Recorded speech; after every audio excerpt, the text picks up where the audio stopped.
Yeah, boy. You the one did all that talking.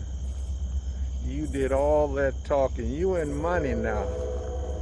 You in Money, Mississippi, and we don't take that kind of talking. We don't take that kind of talking from your kind. That talking and that touching, boy. You done got yourself in a heap of trouble. Oh, yeah. We go do something to you. We taking you for a ride. You ready? Oh, you better be ready.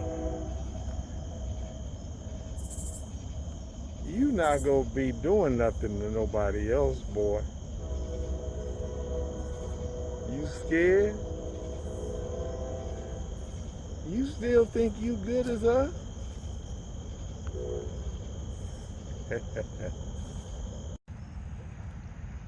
Good twilight, Noble Promise here. Again, back for more reading the book My Ancestor Speaks, the life, death, and spirit of Emmitt Till. There has been a few days away.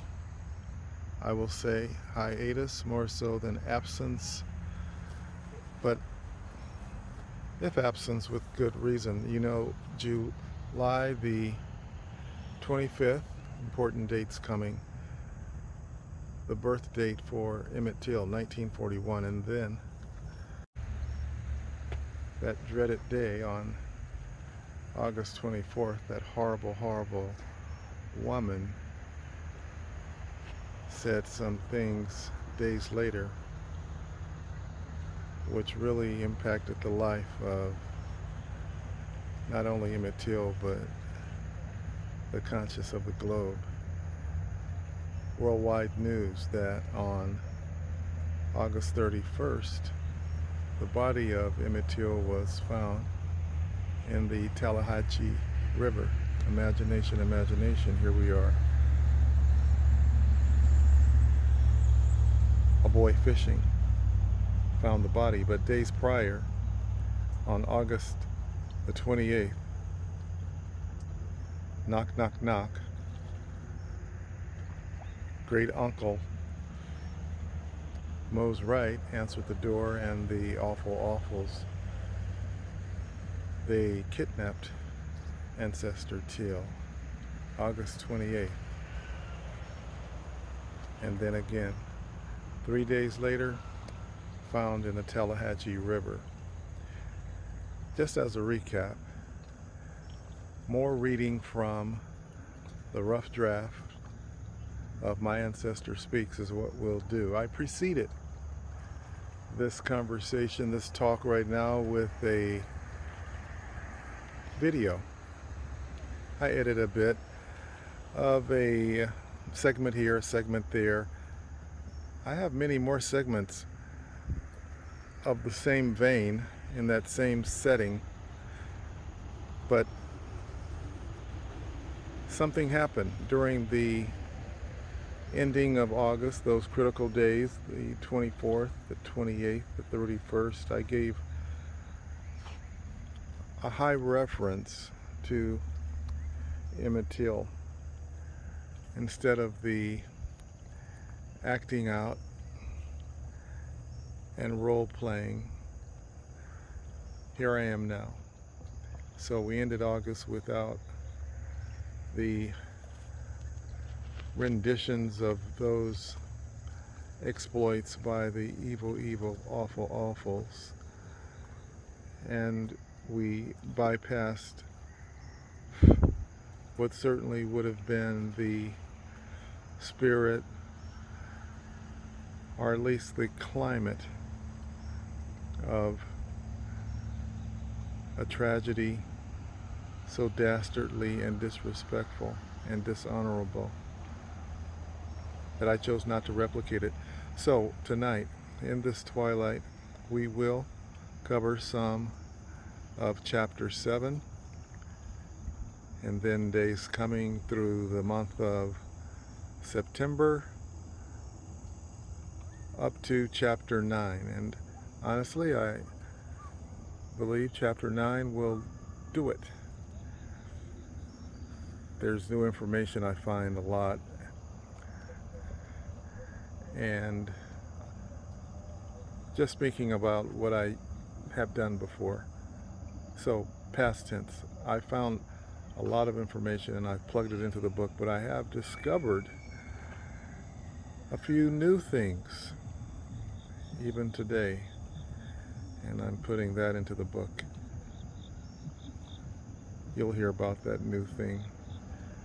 Let me step down. I'm in an opportune position on top of a picnic bench, but still, imagination, imagination, the Tallahatchie River before us, just miles away from the heartbeat, hold your breath town of Money, Mississippi. Emmitt Till was a large-framed boy, kind of like his father. They were built similarly.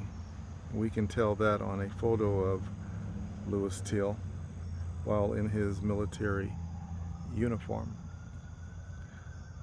The hideous physical transformation of Emmitt Till's face was the most mournful portrayal of his ordeal. For Emmitt Till, as you can imagine, the shock of his senses. He was confounded to no end. He was left without resolution for every moment upon moment of his abduction from the start. His innocence was chipped away at by the atrociousness of endless assaults with horrific measures of violence. Next paragraph. Images of Emmitt Till, printed and broadcast around the world, would rock souls to the core. Upon his body's arrival to a Chicago mortuary, standing before the large wooden box with her husband, Mamie Till looked at the box which contained her son. Mamie Till said she had never seen a box so large. The state of Mississippi's directive to the mortician not to open the box was shirked by him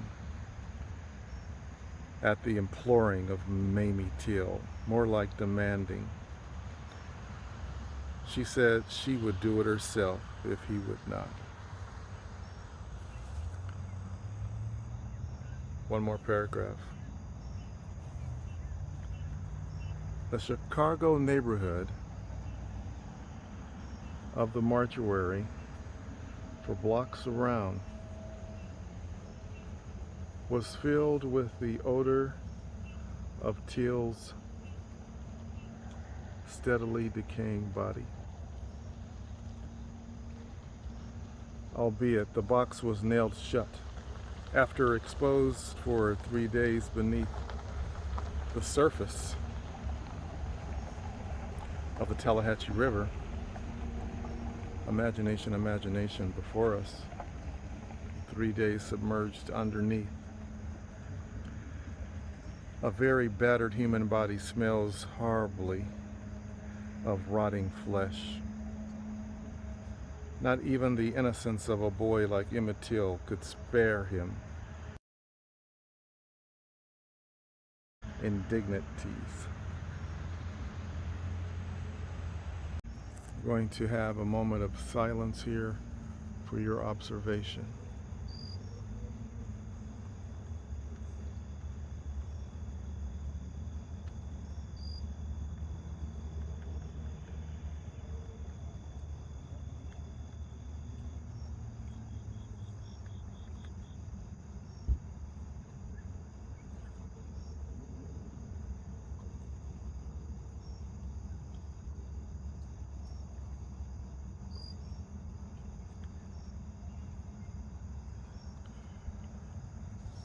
Noble promise here.